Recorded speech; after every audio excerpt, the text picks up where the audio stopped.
Ravishankar Iyer is a known name, right? At ILSS as well, we've had the fortune of having him teach as well as mentor over several years. A storytelling coach and a consultant, operates under the brand name of StoryRules. He enjoys enabling mid-senior level leaders to improve their work outcomes by using effective storytelling techniques. He's, of course, delivered training programs across sectors. So you'll see several marquee clients in the corporate sector as well as, of course, in the social sector. Apart from story to rules, something that not everyone may know about Ravi is also about how he's a co-founder and the chief storyteller at Captiva Tour, which is India's leading mobile audio guides app for historical monuments. And so for several of us for whom stories remind us of history and history remind us of stories, I've always found this to be a very fascinating, interesting aspect about Ravi. Maybe we'll pick it up later in the conversation. A rank holder, CA, and subsequently an MBA from IIM Ahmedabad, is not only sharing his story today, but really going to be in conversation with us to see how do we share our story and our organization story for a much deeper impact. Thank you, Ravi, for joining us today. Thank you so much, Archana, for having me. Thank you so much for this platform. Very, very glad. So Ravi, let's start before we get into the book in itself, right? For the people who are joining us, especially those who might be somewhat interacting with you for the first time, can you give us an overview of how do you see your journey so far? And where did this book really, how did this book really happen? Maybe we'll start there. No, thank you, Archana. Yeah, so thank you for the lovely and kind introduction. There's one change I realized I need to change that. I am not the co-founder and chief storyteller at Captivator. I used to be because it's defunct now, unfortunately. But yeah, so it's been a wide variety of things that has brought me to where I am.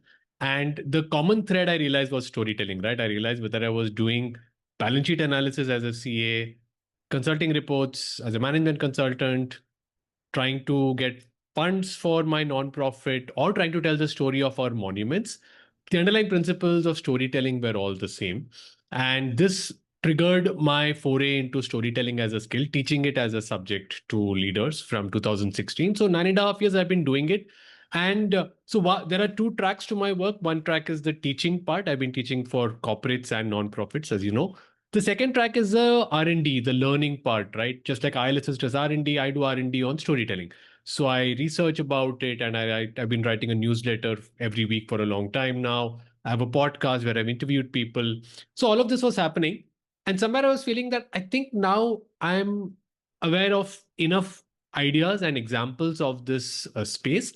And I think there needs to be a book which is really comprehensive about this topic, right? Storytelling is a bit of a fuzzy, and buzzword kind of a term where if you ask 10 people what do they mean by storytelling, you'll get 10 different answers. Somebody will say, oh, it's my grandma telling me stories. Somebody will say, oh, it's the news. Somebody will say, no, it's about science storytelling, and so on, right?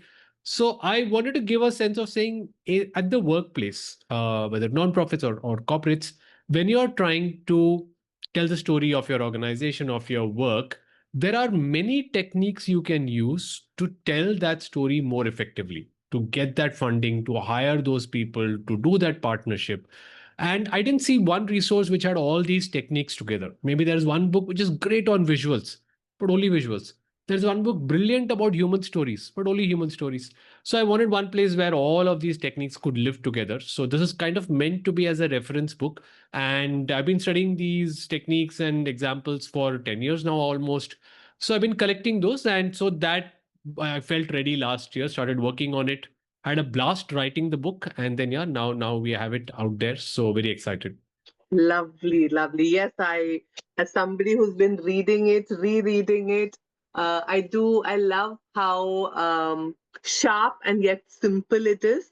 To be able to really say, anyone can pick it up. You don't need to think of yourself as a storyteller to be able to do that, irrespective of what your work is. What are some principles that we can have, right? Ravi, you spoke a little bit about how you perhaps journal frequently. And one of the questions and themes that many people, including when we asked the attendees for what are some questions that you have, was um, it seems like storytelling is a muscle one needs to build, right? So Mm. I don't know if, like we talk about, leaders are born, leaders are made. Was so similarly, it seems that storytelling is a muscle that one can build. What are your thoughts on it? And if you, from both your own journey as a storyteller as well as in your work, what have you seen about how can people build this muscle to tell a story better and to want to tell a story and to tell a story better? Yeah, it's a very important muscle I feel that everyone needs to try and build, right? Because irrespective of what function you're in, which sector you're in, what level you're in, you all need to tell a good story. So it's an important muscle to build. And I think of one simple framework to try and build that muscle. I call it the 3 R's. So what are the 3 R's? The first R is read. And read is, of course, it's not just reading as in you have to read books, but consume a lot of good information, right? So consume good podcasts, for example, or watch good videos, or maybe attend good programs like ILSS. So consume information, read in multiple ways. And a lot of us do that, but then kind of stop there, right? And there's also sometimes you have this FOMO. Oh my God, no, no, no, there's this new book that has come. I have to read it. Oh no, there is this interesting new, web series that has come, and so on. So beyond the point, you should say, okay, I think I'm consuming enough, right? So, but that's an important first step, the first R. The second R, and I realized that through an interesting interaction, maybe I'll share that story, is reflect. Don't just consume mindlessly all the time, Mm, right? So you mm, have to carve out time to think about your area of work. If somebody mm, asks you, hey, let's say you're working in the early childhood education space and you've consumed a lot mm, of good reports and podcasts and this. If somebody asks you, hey, what are the three main issues with the space? You mm, should have a very original answer ready. And it's mm, not mm, just going to come and saying, hey, you know what? I heard this guy saying something very cool mm, and I'm just going mm, to regurgitate that, right? Which is mm, good, but mm, no, you should have your point of view, and that mm, will come with reflection. Most of us mm, do it inadvertently, but you should mm, carve out some time. So there's I just was reading that there's somebody saying that, you should structure unstructured periods of time. Periods mm, of time where mm. you're not doing anything, not consuming Yeah, information. Yeah, keep it yeah, blank. And yeah. your all those connections will happen in your mind saying that, hey, you remember reading that? Oh, that connects with this. And Mm, oh, we never thought of it this way, right? So you mm, should do that second part, which is reflection. The mm, third part, which is a trickier and more difficult part, is write. And I know it's a mm. W, but feels with the R, right? So Yeah, write yeah. or create something, right? It could be through pictures you create. It could, of course, be through text. It could be through videos. But text is the easiest one, the least amount of effort as compared to the others. So consume, write, and if you are initially worried, write for your own self. Write down in Mm, your own journal or whatever. But mm, it's okay. Many, many, many people I think are very more worried about, oh, am I right? Am I not good? That imposter syndrome is very high. mm, So mm. I'm sure there is a ton of wisdom sitting in this very room, right? But they're all, Mhm, everybody's kind of, I don't know, can I share? mhm, So I mhm, would say, no, please share, right? It's all, mhm. it may not be relevant for everybody else in the world, but Yeah. there will be a certain audience who's very, very inspired and who's guided by you, right? And the Yeah. simplest way of thinking is this. Let's say you're only 5 years old into your sector. That's, you may Mm, think, "अरे, मुझे क्या होता है? I'm just 25, I'm just 27. What do I know?" mm, Think of the person who's 22, who's 23, who's 24, 3 years, 4 years, 5 years behind. They're going through some of these challenges that you went through 5 years, 4 years back. Guide them, right? And you might say that, five things that I learned in my journey of the last 5 years, right? It'll be super valuable to that audience. And so what if the 35-year-olds are like, I know this? So what? That's fine, right? So to just reiterate, read, consume a lot of good information through multiple sources, books, podcasts, newsletters, articles, courses, reflect on it, in walking, cycling, shower moments, and write. Lovely, lovely. I love the structured, unstructured time, right? And like they always say, whether it's with ideas or things that I've I don't remember now where, but that sometimes things click in the most unexpected Unexpected. places, Oh my and God. perhaps So true. that's what So I'm hearing, right? Are we designing time for like all that consumption and how it's coming this together? guy is very, very dangerous. I mean, he's good, but then yeah, there's unending content, right? So you have to be careful. Yeah, yeah, lovely. So Ravi, when we started speaking, you spoke about how whether um, you were raising funds in your earlier avatar or this storytelling was at the core.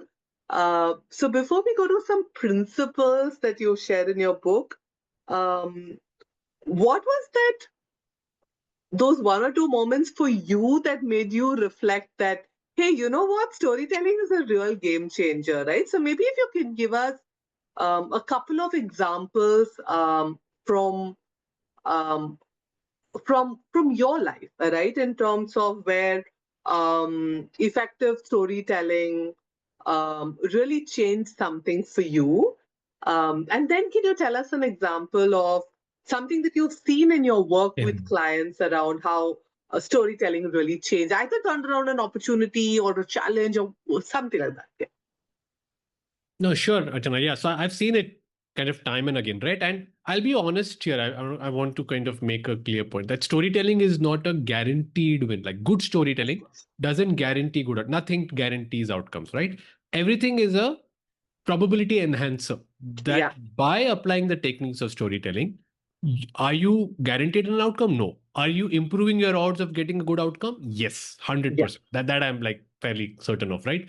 And so lots of examples that are like one example that I remember from my own consulting years, long time back, 2009, 8 or 9. Hmm. This was a big industrial group in Bangalore trying to get Hmm. into the healthcare space, right? And they wanted to Hmm. build a big hospital. Hmm. And somehow they had a thought that we will build a hospital dedicated to the two specialities of orthopedics and neuroscience. And one of the key doctors associated was a neuroscience, neurologist, neurosurgeon. Hmm. Hmm. And so they just said, hey, you do the research and tell us how do we Hmm. build this hospital, right? So we looked at the numbers and we realized that for the hospital to do well, to really cater to the demand for the growing city of Bangalore Hmm. at that time, this is 2008-9, it Hmm. also needed to include other specialties, especially cardiology, cardiac surgery, etc. Right? Hmm. And Hmm. so now this seemed like such a dull and boring thing, but we told a story. We told a story with data. We showed them data points of saying, hey, look at these 10 hospitals, which are all ortho and neuro hospitals.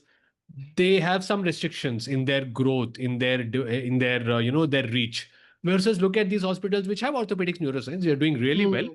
but they're also having cardiac, and that each specialty feeds into the other, and they're Hmm. growing much better, right? And so this Hmm. was a business group, right? So they wanted to hear that growth story and the growth Yeah. numbers. And by systematically giving them the evidence for the positive case for cardiac, we finally convinced them, right? And like we are just consultants, right? They are the business leaders, but they actually changed that decision basis our recommendation. And today it's a thriving hospital with all specialties, including a thriving cardiac practice, right? So kind of many such examples made me realize that if you put forward a good story, you can like make a real strong impact on the ground, right? And that's what we've been seeing with nonprofits that we've been working with ILSs, and I work with a few other organizations, SVP, Social Venture Partners, where we have this fast pitch event every year. 10 nonprofits will come and pitch. In just 5 minutes, they're raising crores of rupees, right? Yeah. So how? Only because of the story, right? Yeah. So the stories can be like really powerful.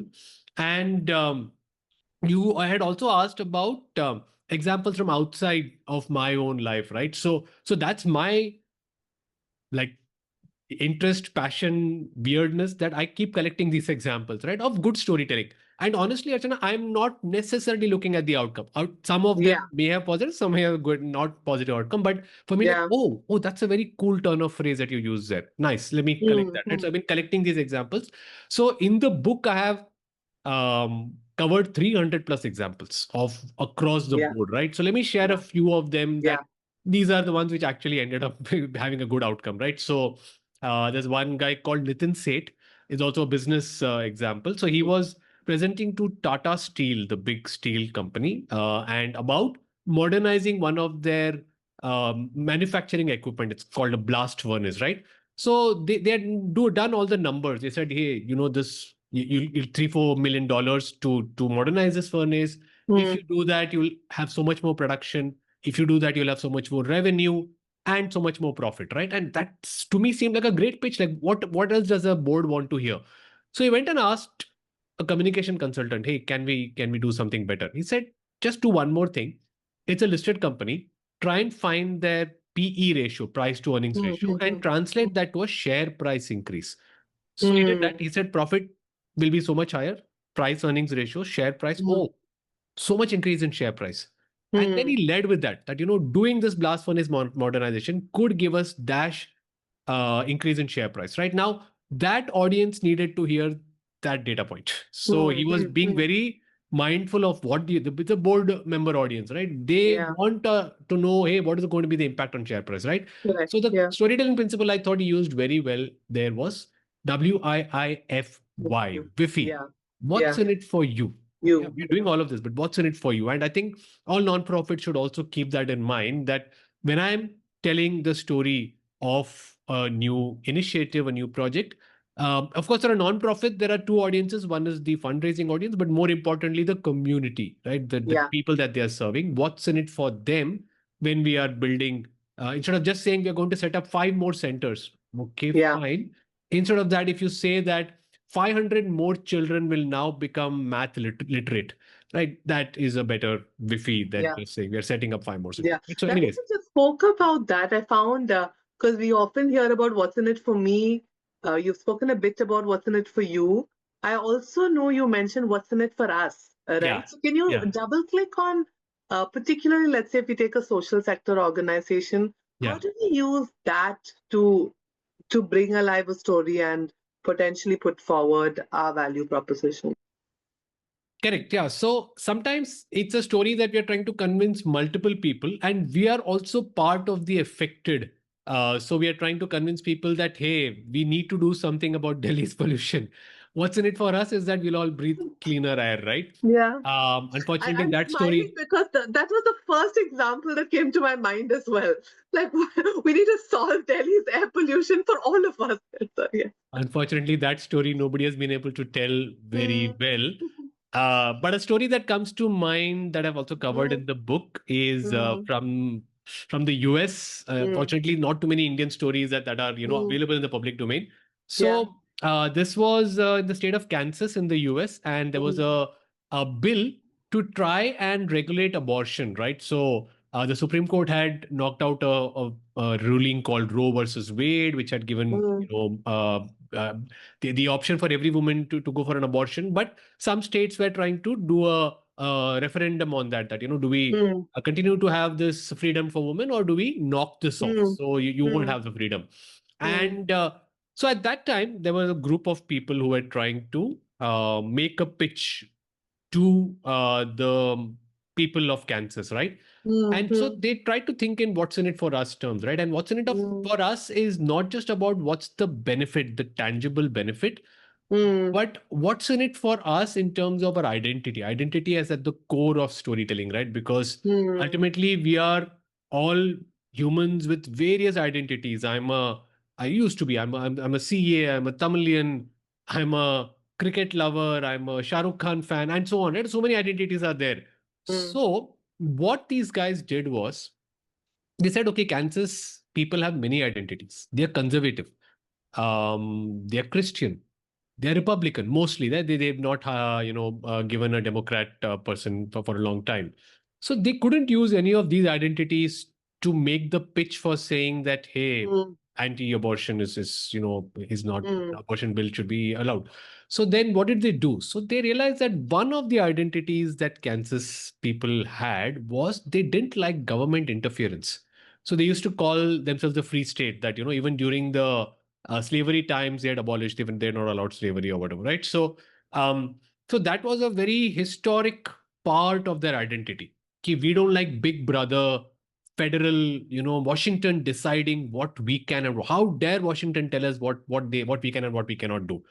So they latched onto that identity, and then kind of like Washington is trying to tell you that they can tell you like which woman can go for an abortion or not. How dare they tell us what to do with our bodies, right? And that positioning, that framing, that wifu, what's in it for us, worked in that case, and then that referendum went in the favor of the woman who wanted to do the abortion, right? So Hmm. interesting cases are there like this. Not all of them work out, and I hope and pray that somebody is able to make some magic in the Delhi pollution one.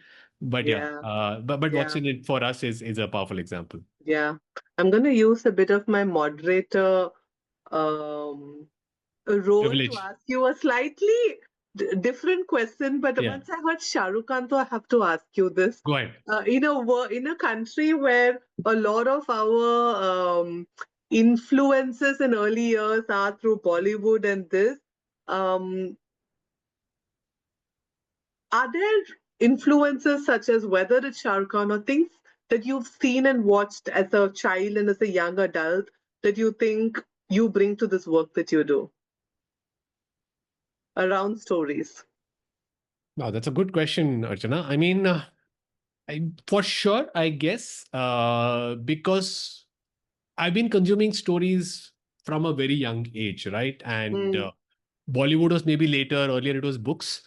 So Chacha Chaudhary was the first book that I picked up, maybe grade one, grade two.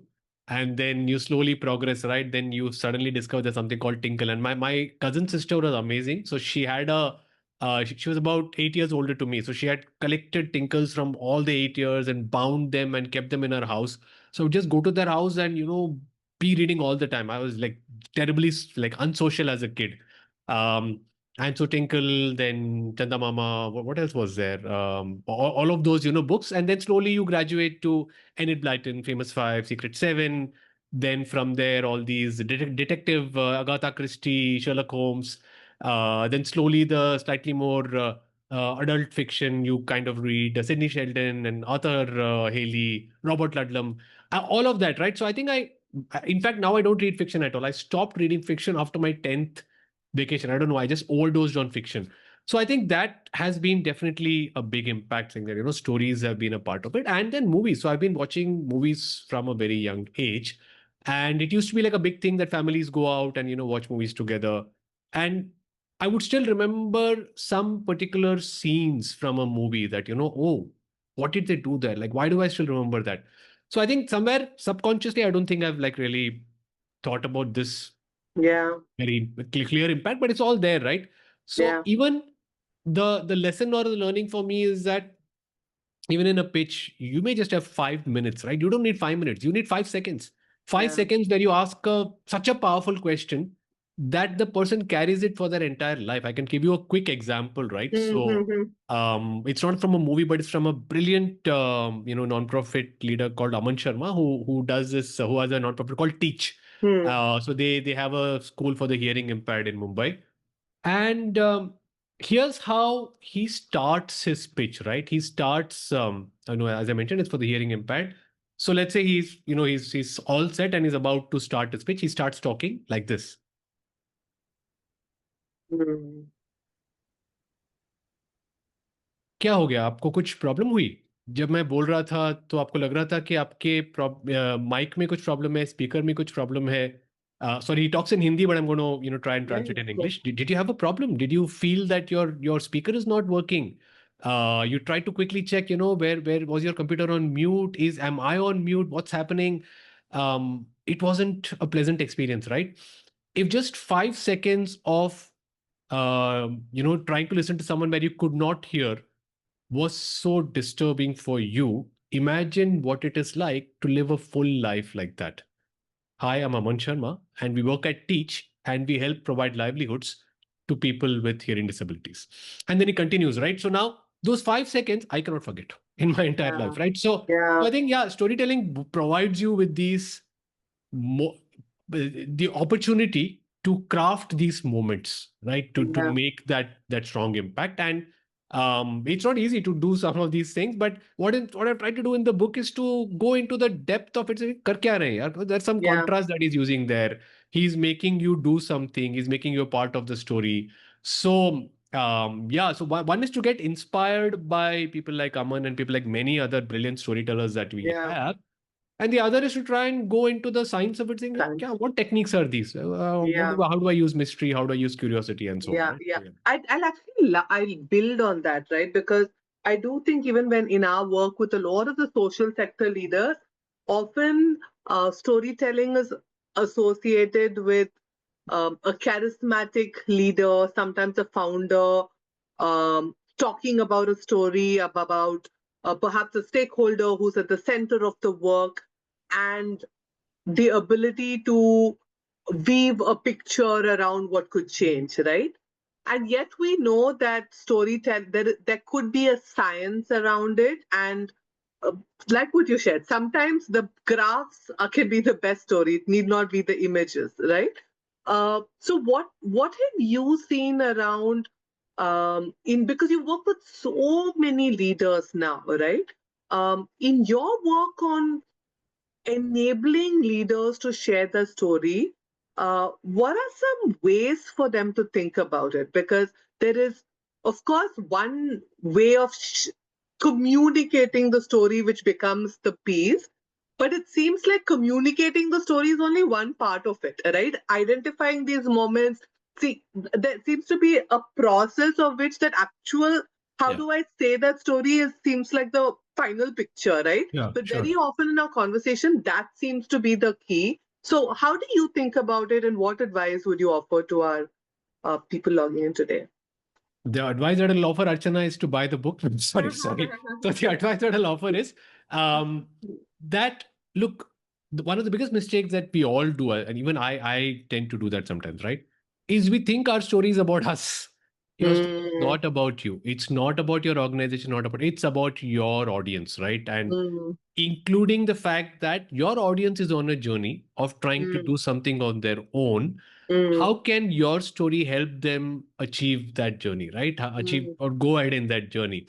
And mm, so one, now if you break that down into mm, some tangible, next steps, is mm, that try and find where is the person getting stuck in um in that journey. So for example, let's say my objective, I have an objective with any story, right? My objective with a fundraising journey is, hey, please sign a check or go ahead. mm, My mm, objective with a government pitch story is that sign a partnership with us, or give us mm, a contract. Or my objective with a hiring journey is that, hey, join us, and so on, right?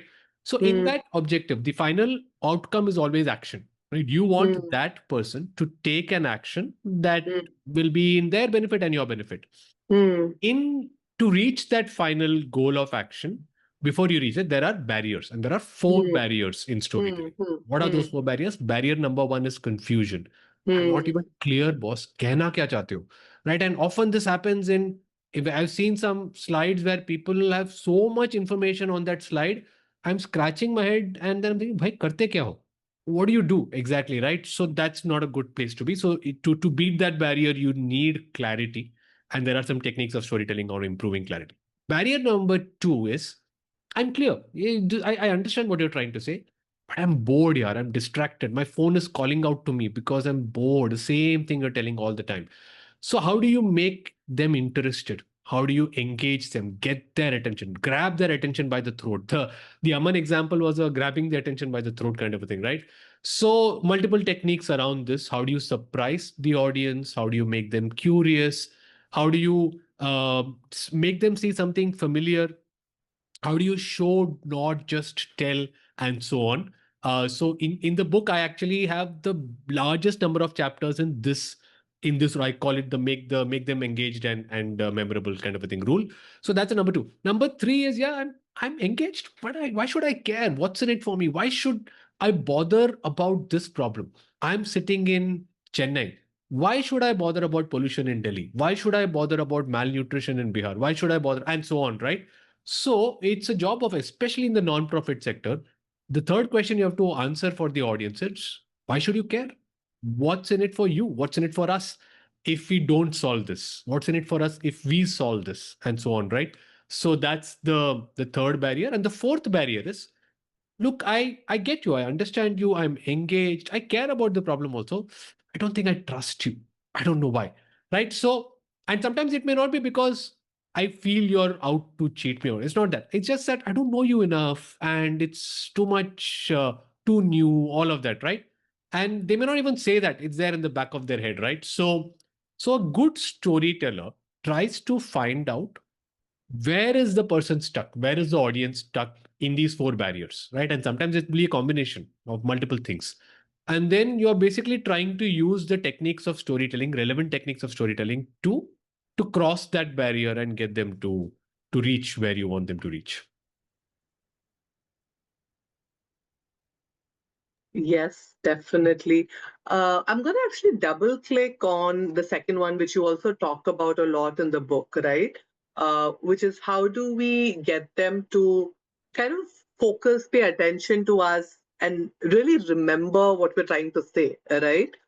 Can you give us a few examples of how and maybe cross sectoral ones, because I know you talk about both familiarity and curiosity, right? and Yeah, and I yeah. and it's beautiful. Like I said, I think some of these are, and how do you build on the familiarity and how do you keep them curious? So would love to hear a few examples on that, because again, when I go back to the questions that our attendees had shared as well, quite a few of them were about how do we get people to understand our work, right? Because I mean, for us, it's our core work, so we get it. But how do we get people to understand it and for it to be sticky with them? So if you could double click on some of the way strategies with examples, it would be super helpful. No, sure, yeah. And I think nonprofits generally do a better job of this than, in my experience, than corporates, right? But yeah, there's of course scope to improve, right? So in my course that I teach, the pitch storytelling for the social sector, I spend a lot of time on crafting a good intro hook. And a lot of these techniques are essentially to meet that second barrier. It's to get the audience's attention and make it memorable, right? And lots of ways to do that. um, One of the most simplest and powerful ways is to start with a human story, a story of an individual beneficiary who is benefiting from your work, right? And one good resource I'm going to suggest to everybody is Akshay Patra's website, right? We all know Akshay Patra, the midday meals, the organization, and they have a section called Stories of Children, where they've written beautiful stories of the children who are part of the schools that they go and serve. And notice how much effort they put to tell the story of one child. So in my course, I talk about this girl called Shravani, ninth grade, in Telangana. And it's about like a one-page story, Archana. And I would say 70% of the story is not about, or 70, 80%, till 80% of the story, Akshay Patra does not even enter into the story because it's not about Akshay Patra. It's about the beneficiary, right? It's about Shravani. So, and they introduce like lovely, bittersweet relatability. So they will say that, she's very, very study focused and she likes to teach her grandfather. And she's very strict. If he tries to misbehave, she will reprimand him. Such a beautiful, thing, right? Now, what is that got to do with food, eating? Nothing. But it has everything to do with the midday meal because it's making you root for Shravani. You're like, oh my God, I want her to win. I want her to become a teacher.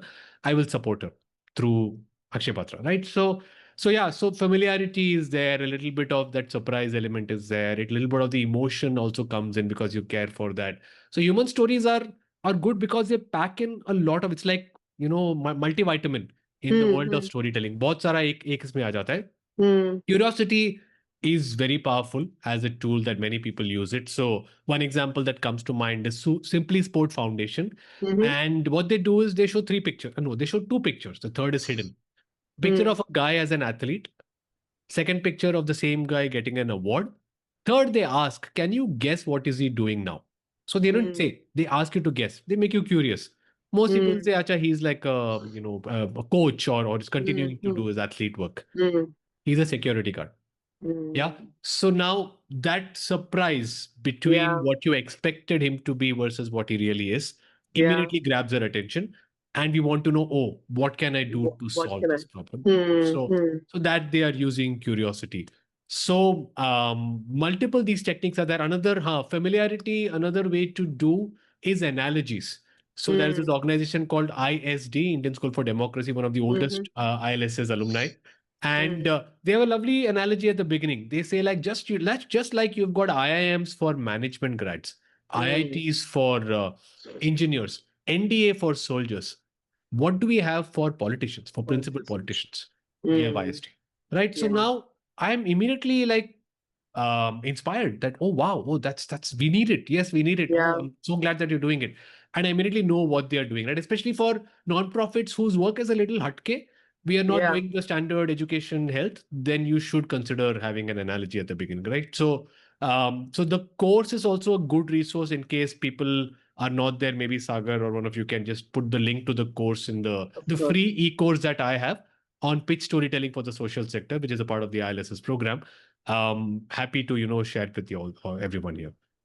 Definitely. Thank you so much for that. Yeah, I do think analogies and the simply sport example that you shared, because there is a trajectory that we think is going to happen, and then when that is shaken up, I just think it hits you in a very different way than potentially saying, okay, 90, a timeline of events, right? So uh, definitely hear that. I'm going to continue on that thread, particularly with social sector organizations, Ravi. One of the themes that um, some of our listeners had also asked about, and we were curious about, is we are sharing very often, we're sharing the story. When we share the stories of our organization's work, we're sharing the stories of another person, right? Of another person we're working with in the communities, a child in the school that we're teaching at. um, how do we find a way to share the story in an authentic way? Because ultimately, we're sharing the story of somebody else, right? I know you spoke a little bit about Shravani's example with Akshay Patra, but given that all of us, pretty much in the social sector, are telling stories of someone else, what are some things to keep in mind as we do that? Because there is a delicate balance between kind of promoting it versus keeping that authenticity and the sensitivity around it. So how do you think about it? Yeah, that's a good one, Archana. It's not easy all the time. One option that nonprofit leaders should always consider and keep open is that can we get the protagonist to share their own story, to share it on camera, right? And I know that not everybody will be prepared to share on camera, but you don't know. I mean, Manzil Mystics, I think, does a good job. They just get them to sing. That's a Delhi-based, music-based NGO, right? And so even sound bites from the protagonists may be a very powerful way to weave in to your story, where you do the pre and the post, the background setting and all of that, but then let the person come and then talk about their work. One digression here, one interesting thing that I've found is that in my work with SVP, sometimes they do these in-person fundraising meets. So in person, the energy is different, right? Because yeah, so there, what they've tried to do to make it really powerful is that the nonprofit, of course, comes and talks, but once in a while they'll get a beneficiary to also come and then share a few sentences, their story with the audience. The amount that moves the audience is insane, right? So it's very powerful. So consider actually calling some of your beneficiaries to meet for fundraising partners or in platforms like that. Of course, there is a little bit of coaching or speaking that you may have to do to get them to be clear and not to meander and all of that. But yeah, so that's one thing. So one is from the horse's mouth, so to speak. Second, yeah, I agree that, many times it may not be feasible and you need a recording and you need to speak. So at that time, maybe one way to do that is to take inputs from the beneficiary, from the protagonist, and put in your version of the story, and then maybe get it vetoed by get it okayed by them, saying, hey, this is what we are planning to write about you, of course, in the language that they're comfortable in. And as long as they are okay with doing that, um, I think it's the net benefit is that I know that some people may feel a little leaky, but Ravi, I'm just using these stories, and you're not using it for your personal benefit. Think of it this way, right? Let's say if I don't, as Akshay Patra, share Shravani's story, there are 500 other Shravanis in other districts who might not get the midday meal that they deserve because I was too cagey about nahi yaar, pata nahi kya kyun karna hai, right? I'm doing it for the other 500 Shravanis. So do it. Do what it takes to get comfortable with sharing that story, but then do share it. You raised a very interesting point because one of the fundamental objectives of storytelling in the social sector is fundraising, and very often, and that's been our learning through through the leadership center, where we've had people transition to the center, our women's leadership program, where we do an element of storytelling, our fundraising program, of course, where you teach, in our board governance program as well, we're helping them pitch their organization story. Uh, there sometimes seems to be the mindset of storytelling, right? And what you spoke about in that, it is not our story that we are telling, it is someone's story for the sake of amplifying the thing, right? For people who are feeling nervous or I'm not sure if storytelling is for me, um, what are some ways to get started? Because we see that with a lot of leaders who are in new leadership positions, that very strong performers, strong managers, and suddenly saying, hey, I do all this work, storytelling and all, I'm like, I'll have to figure it out. So where did they get started? Yeah, so I would say there are two barriers here again, right? And to simplify it, you could call it as a skill barrier and a will barrier, right? So my job is or it's more about the why and the how, Of course. right? So some people are, why do I need to do it? I mean, I'm good. I'm doing a good job, right? What else do I need? So I'm more of a how guy. I say that in the Mhm. book also. This book is a how book. It's not so much of Yeah, a why book. But yeah. having said that, I agree that the why is also sometimes important. So the why matters, or if you're getting stuck with the why, think about it this way, right? That by by doing better storytelling, if you can unlock better outcomes for your beneficiaries, right? Think about, who are you doing this for? Maybe it is Mm, for the beneficiaries, maybe it is for your employees. You want to make sure that they get a salary at the end of the month and they're growing and all of that, mm, right? mm, So think about the fact that there are two futures for you, right? In one future, there's uncertainty. You don't know whether your employees will get, whether the funding will dry mm. up or whatever. In another future, not only are your current employees doing well, but you're growing and you're hiring more employees, and similarly for the beneficiaries, right? So Yeah, yeah. um, you really have to see it that way, that I'm not like any mental barrier that I have. The cost of that barrier is that I will not be able to grow, and my beneficiaries and my employees will be at the end of the day shortchanged, right? And Yeah, yeah, if you're a leader, the others are looking up to you.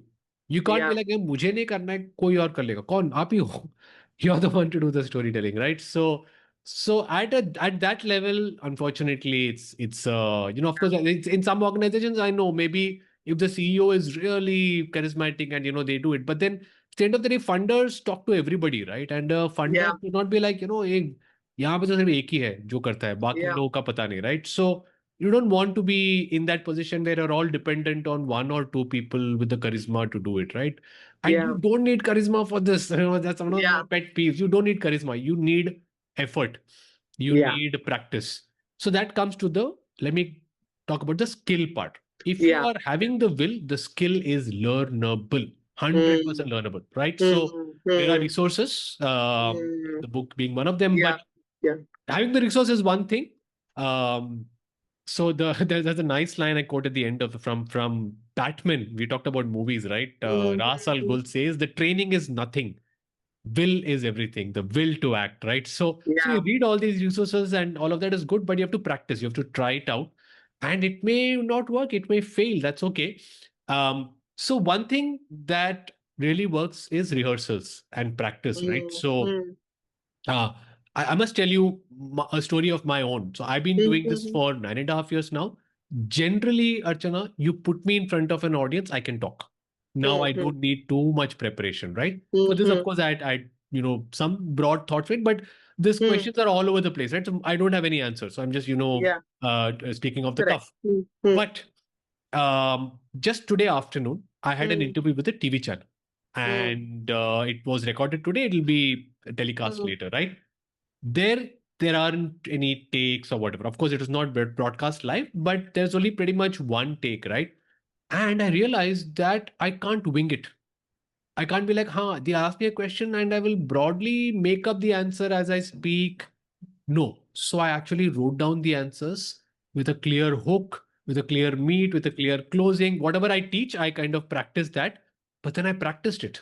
So today morning I got up early. I skipped going to exercise. I was, reading the answers again and again and again and again until I got a point that has come to. So मुझे भी करना पड़ता है Yeah, ये yeah. at this age and stage, right? So practice तो करना है. So if you have an important ये, you Mm. can't be like, I've been working in this area for 30 years, Ravi. I know everything. You know everything. That doesn't mean you can speak about it in Yeah. those 5 minutes, right? So having a clear summary, a clear narrative is important. And you have to also practice saying that and practice with a time constraint. Then only you'll realize that, oh, I'm meandering all the word. It's not coming out clearly.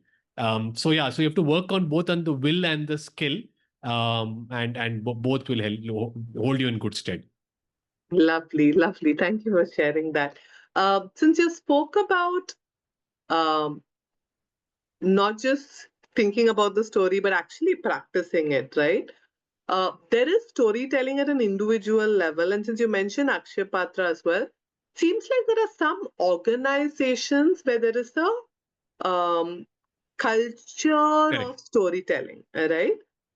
In your work, can you give us a few examples of organizations you worked with and or studied, and how do they build the culture of storytelling, not just among the senior executives, but anyone who's, because we all know that any of us in an organization is always a recruiter and a fundraiser, right? But not necessarily does that translate to all of us as active storytellers of our organization. So, what have you seen with maybe a couple of organizations that stand out to you as, hey, they've really built that organizational culture of storytelling, and what can we learn from that? So one interesting organization, not from the non-profit, of course, Akshay Patra is a good one from the non-profit space, but from the for-profit space is a luxury hotel called Ritz Carlton. Mm-hmm. So what they do is that they know that their employees are encouraged and taught to go out of their way to delight customers, right? So um, ever so often in multiple resorts and hotels, there'll be many such examples of delight that happen. And to give you one quick example, right, and then we'll come back to it. So there's a story where there's a young 5-year-old kid who misses a stuffed toy giraffe animal, right, in one of the Ritz-Carlton hotels. And then his father puts him in bed and says that, hey, don't worry, that Joshi the giraffe is just enjoying an extended stay at the hotel. He'll come in sometime. And then he calls up the hotel and he says, hey, sorry, I couldn't, we forgot the giraffe. Can you please send it? So these guys send it, but they send a lot of pictures of the giraffe enjoying the stay in the hotel, sitting by the pool, enjoying with other stuffed animals, going to the beach, and so on, right? And that enabled the father to continue that story for the child, right? 5-year-old kid. So such a cute story. Now that was an example of a wow story. They call it a wow story. Mm-hmm. And they have a practice where every week, if I'm not wrong, every week in every hotel, they ask people, Acha, did you have any wow story to do you have any wow story to share?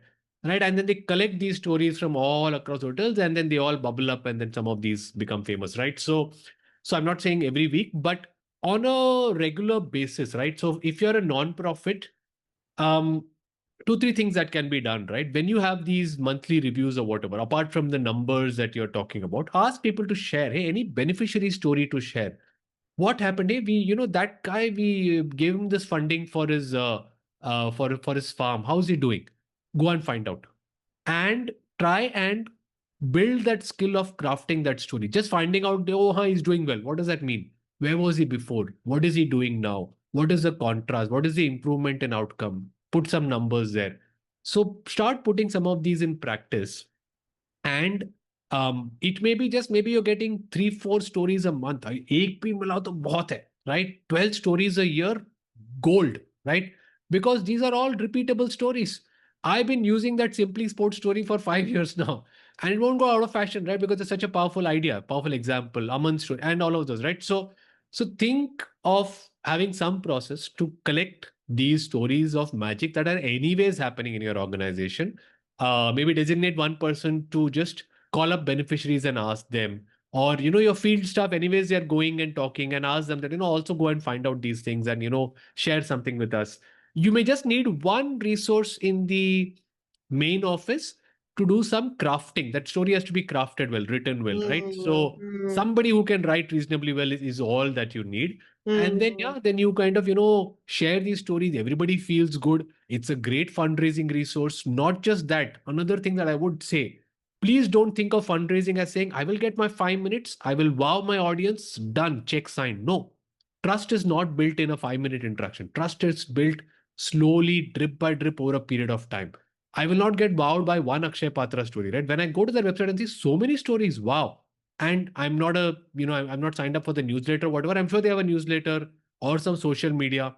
So once you start collecting these stories, you can share them on LinkedIn, you can share them on Instagram, you can share them through a newsletter. And your funders, they may not be ready to fund you today, but 1 year, 2 year, 3 years of hearing your stories, how long will they ignore you? तो यार ये लोग तो कुछ अच्छा काम कर रहे हैं. Let me go with you, right? So yeah, so this is a powerful question that you ask, and I think there's a lot of potential for people to do a lot of yeah. good things. Thank you for sharing that.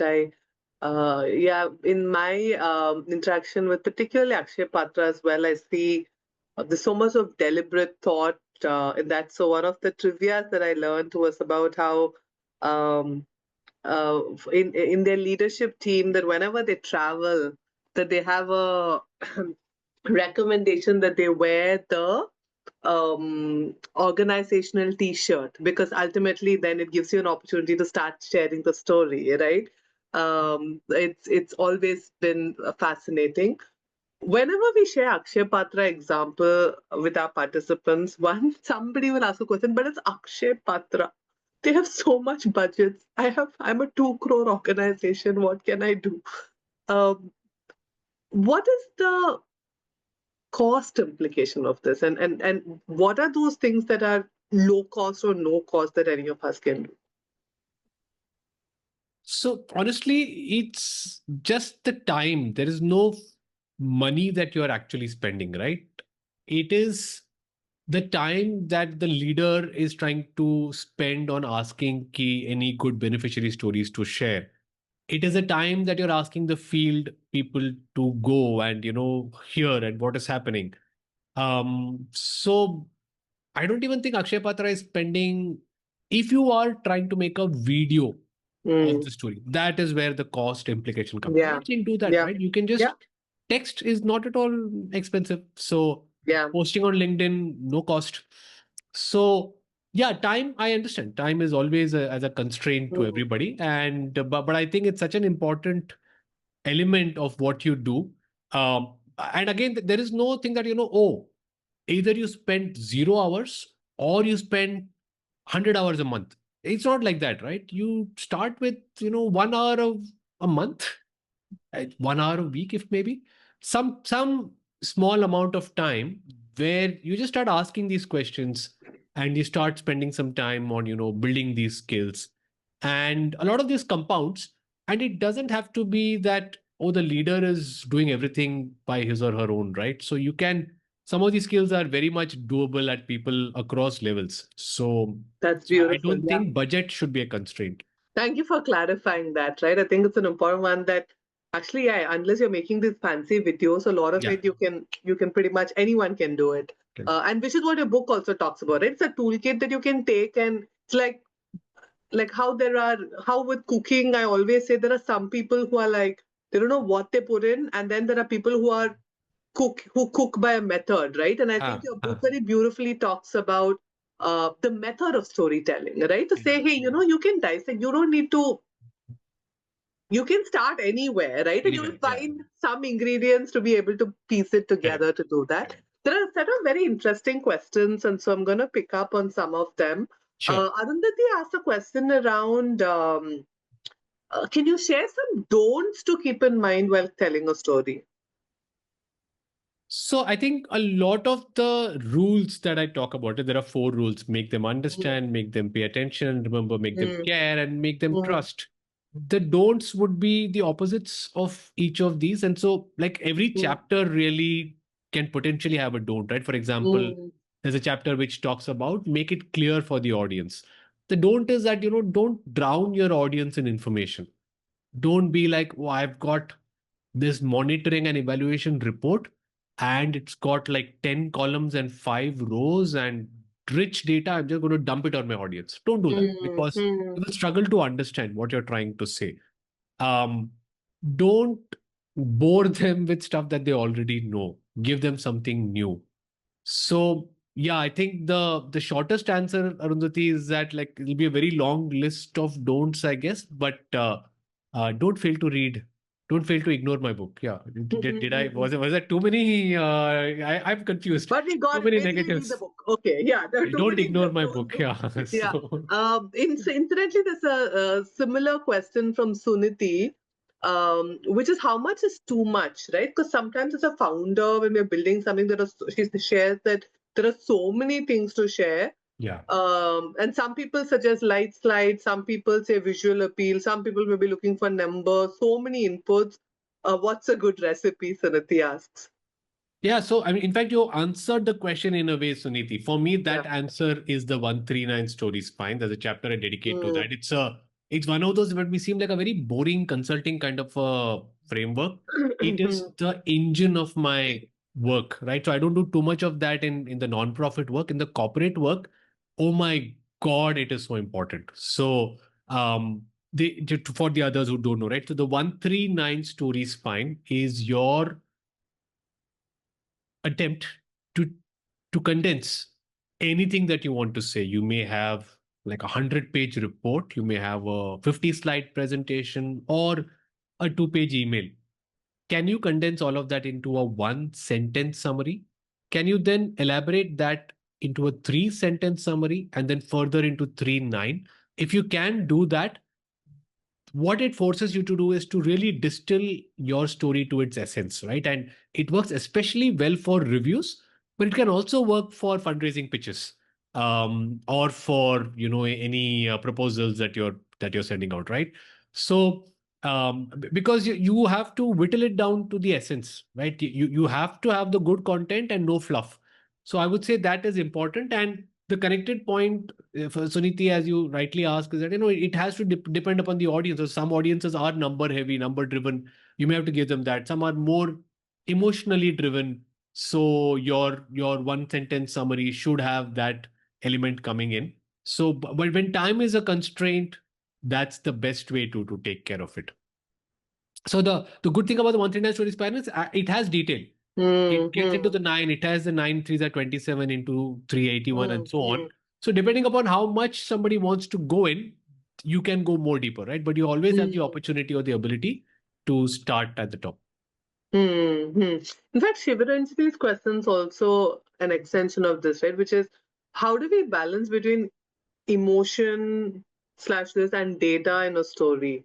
And what are some factors to perhaps determine how much or what could one use?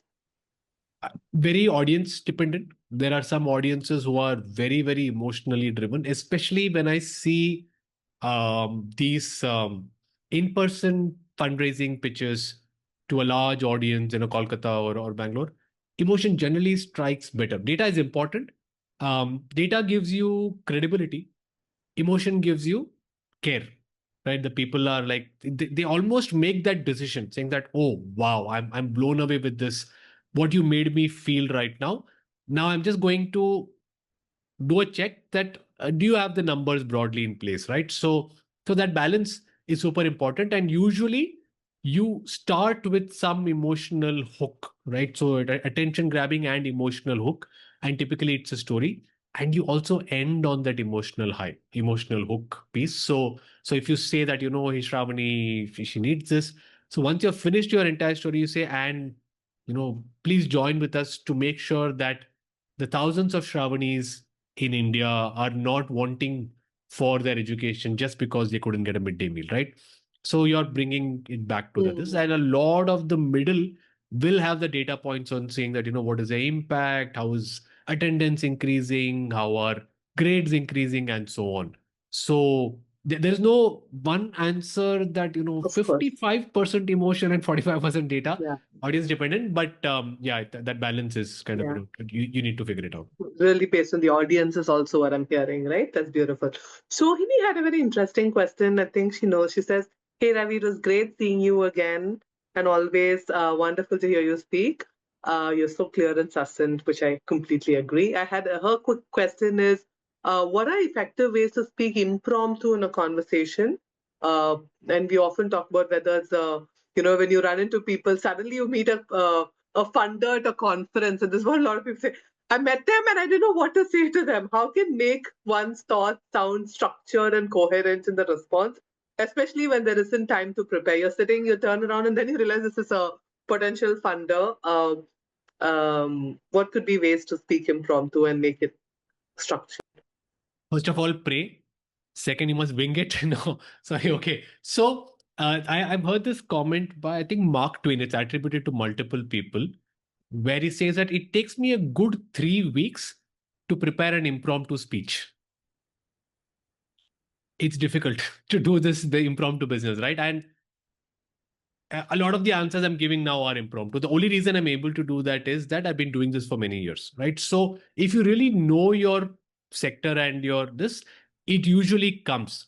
Having said that, I think do a lot of practice of Q&A, right? And it might be do the practice in less high stakes, low stakes situations, right? It might be in the employees where you do a town hall and you do a Q&A and you tell your employees anything goes. Ask me difficult questions.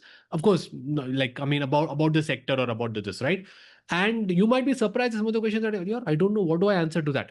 When you get stuck at a question, then great, wonderful. That means it's an important question and you got stuck as that. Think about how will you answer it, right? And in building that answer, a lot of the storytelling techniques come into mind, right? So for me, when I'm thinking usually rule of three. I'm trying to think that, can I put it in three? For example, read, reflect, and write, and so on, right? So if you're able to have a clear, structured answer prepared, the more you do that preparation beforehand, the more you'll find that even for questions where you're not prepared, somehow your mind is able to make those connections and do it, right? So when, for example, in my own case, when Archana is asking me a question, I'm actually sometimes glad that when Archana elaborates the question, it gives me some time to prepare, right? Because then I'm thinking, this point for sure, this is a very important point that got triggered. That story I think is important. And then maybe I may not have a third point or a story. And then as I'm saying point one and two, it might, I'm kind of, jumping, taking that leap of faith that it'll come.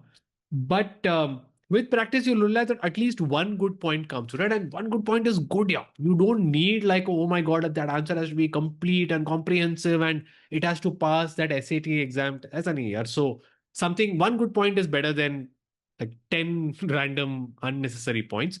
But yeah, so collect these good questions, prepare them. So be prepared. Don't be like, it's your space, you should know. If somebody asks you a tough question about it, you should not be caught unawares. And then sometimes there may be a question that you're not prepared for. If you're not prepared at all, you could say, oh, that's a good question. Let me think about it and get back. Is also fine. Or give the best one sentence answer you can and then work on that later. Sounds good. Um, so there are two questions that I'd love to take before we move to a close. Right? One is Abhishek's question around the content consumption currently is evolving towards much more video-based format. How do you see this happening, and His question is how to be more empathetic in the approach when you record a story. And I'm and I know empathy can be broad, and so I'm just going to share Priya's question as well, because we spoke earlier about how do we remain authentic while sharing other people's story. And Priya's question is how do we balance between projecting impact and protecting the privacy of our communities, right? So around empathy, privacy, like even ethics, what I'm wondering, is there like how do we think about the ethics of storytelling if there is something like that? What are your views? Yeah, so again, this all comes down to only one category of stories, right? So there are 31 techniques. One chapter, one technique deals with stories of beneficiaries. So, first of all, many people conflate or mix up storytelling techniques with beneficiary stories. They say if you're doing beneficiary stories, done, that's it, और कुछ नहीं. नहीं boss, बहुत कुछ और है. Right? How do you tell the story of your data numbers? Nothing to do with ethics, and yeah, you have to tell a good story with that also, right? So, first of all, keep that confusion if you have in your mind aside, that there is much more to just a beneficiary story. Having said that, in a beneficiary story, yeah, video, let me answer the video question first, right? Yeah, it is powerful. Video is powerful. Having said that, poorly produced video can be tricky. Some audiences might be, patient and, sit through that. So good production in video can be expensive, right? So if yeah, many people do that. They put in that effort. By the way, plug, nothing to do with me. There's an organization called Last Bench Studio in Bangalore. They do good video production for the non-profit space. They also do it for corporates, but non-profit space. In case any of you are interested, please look them up. Sriram Sabapati is the founder there.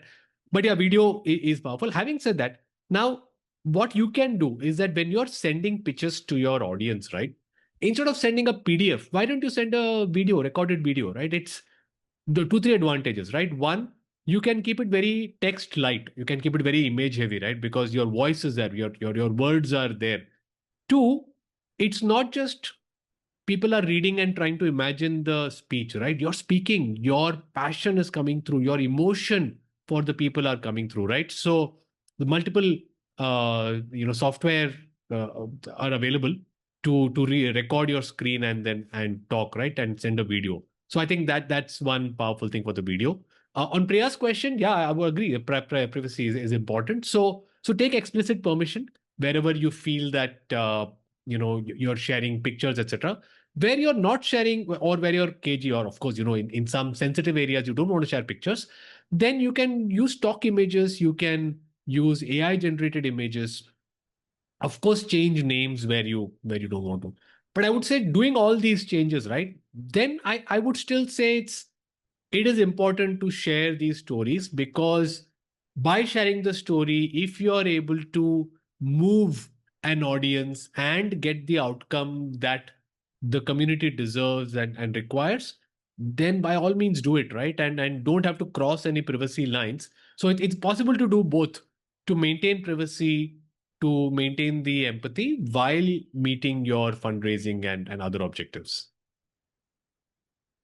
Lovely. The last question that I'm going to take is around how do we adapt our storytelling for virtual when compared to in person? And I know you spoke a little bit about it earlier. If there are anything else you want to offer to Vandana. So, I think the most important thing in virtual beyond the in-person part is you need to keep checking in with the audience, right? You need to keep asking them questions. So I ask a little more questions when I'm doing virtual. Also to kind of like shake the audience, Arey, jage ho, ho mere saath, are you with me? Right. So I think that's important. And so and it need not always be like, tell us the growth of this sector, like not like boring questions, right? So like how the Simply Sport question was asked, or like how Aman did that virtually. So there are interesting, fun ways to engage the audience. Also consider what you can't do in physical is maybe ask one question and get 10 responses, right? So consider using the chat, using polls. All of those are much easier to do on virtual, right? So let's try and use the strengths that virtual has to make it more interesting. Also some basics, and I see some people making these errors, right? People look at the when they're doing a Zoom call or a Teams call, they start looking at the person on the screen, which is what I'm doing right now, right? I should not be looking at Archana's face on the Zoom. I should be looking at the camera. So look at the camera, because by doing that, you're maintaining eye contact. Also, one pet peeve that, learn how to share your screen, make sure your presentation is already on full screen. All of these are minor irritants for the audience. Already that person is, back to back meeting mein usme they are waiting, saying, acha, can you see my screen? Acha, my screen is not sharing. Oh, let me go back, reshare. वो सब थोड़ा irritating हो जाता है, right? So learn those. You don't want to be spending 5 minutes of your precious time in doing this back and forth about, the screen not being shared. So yeah, so those are minor things to keep in mind. Completely agree. Thank you so much for sharing that, Ravi. We could go on and on. I do want to take the last set of minutes to invite our participants to also access the QR code for the book in itself in case people want to read it.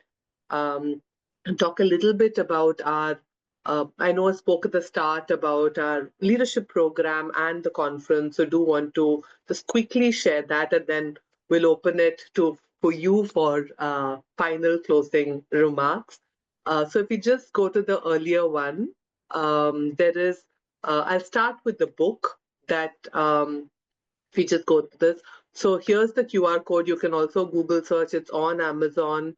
StoryRules by Ravishankar Iyer. This is the QR code. I've had, like I said, I think it's simple. Like for people who are a method people, process people, this really breaks it down. And so that's my invitation to all those attending today. For those of Thank you, Archana. Of course, thank you. For those of us attending today who are keen to understand more about the social sector, that's what our flagship leadership program is about. We're very excited to share that the 25th Silver Jubilee edition is happening in January. And so you will see the QR code for that right now to be able to see what is the leadership program. If any of you are keen to understand about the leadership program, you can go to our website and learn more about that. And last but not the least, I know we spoke a lot about storytelling, and I mentioned how we do that in our women's leadership program as well. And we have the women's conference happening on the 28th of November this month at ILSSO Delhi. And so here's the QR code for the women's leadership conference as well. If any of you are, can we just bring the women's leadership conference one as well? In case any of you are keen, we can of course look at it on the website as well. But as we close, I'm going to pass it back to Ravi for one last time to say, Ravi, of course, people will read the book, but if there's anything else that you want to leave our attendees with, what would you share to everyone today? No, thank you. Thank you so much, Archana, again, for the opportunity. It was great fun as always. And I enjoyed thinking about and answering these questions. I think I got some good practice in my impromptu and my extempore speaking. Yeah, I think this is a lifelong journey of learning, right? As I mentioned, even I'm learning this skill. Today, as I was giving that interview for the TV channel, I was like, oh my God, even I need to improve. So continue to learn this skill. The book is one resource, but there are many, many resources. So continue to learn. It will only give you good outcomes. Not guaranteed, but much, much higher likelihood outcomes. Lovely. Thank you so much for joining us today and sharing insights from your book and also your overall experiences in storytelling and as a storyteller and coaching people on storytelling. Such a delight to have you with us today, Ravi. Thank you so much. Really appreciate it. And thank you to everyone who joined us here today. Thank you. Thank you, Archana. Thanks for having me. Thanks, everyone. Thank you.